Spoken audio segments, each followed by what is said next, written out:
तर मग 1 एकर म्हणजे नक्की किती होतो? तर बघा 1 एकरामध्ये 43,560 स्क्वेअर फूट असतात. स्क्वेअर फूट म्हणजे एका बाजूने 1 फूट लांब आणि दुसऱ्या बाजूने 1 फूट रुंद असलेला चौकोनाचं क्षेत्रफळ. लक्षात ठेवा 1 फूट म्हणजे 12 इंच असतात आणि 1 इंच हा 2.54 सेंटीमीटरचा असतो. त्यामुळे 1 स्क्वेअर फूट म्हणजे जवळपास 929 स्क्वेअर सेंटीमीटर इतकं होतं.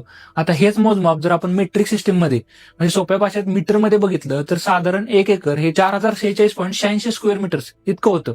महाराष्ट्र, कर्नाटक, तेलंगणा, आंध्र प्रदेश या भागात अजून एक स्थानिक मोजमाप पद्धत खूप वापरली जाते ती म्हणजे गुंठा.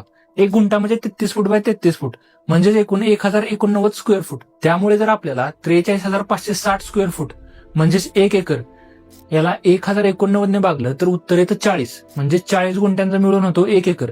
पुढे जर आपण एकर आणि हेक्टर याची तुलना केली तर 1 हेक्टर हा 10,000 स्क्वेअर मीटरचा असतो. हे मोजमाप जास्त करून सरकारी कागदपत्रांमध्ये वापरले जातात कारण स्वातंत्र्य मिळाल्यानंतर भारतामध्ये मेट्रिक प्रणाली स्वीकारली गेली होती. एकर हे युनिट ब्रिटिश सिस्टीम मधील युनिट असून हेक्टर हे मेट्रिक प्रणालीतील एकक आहे. जर तुलनात्मक विचार केला तर 1 हेक्टर हा होतो 2.47 एकरचा आणि उलट बघितलं तर 1 एकर म्हणजे 0.4 हेक्टर. जमीन व्यवहार करताना या सर्व गोष्टींचे भान ठेवणं फार महत्वाचं असतं.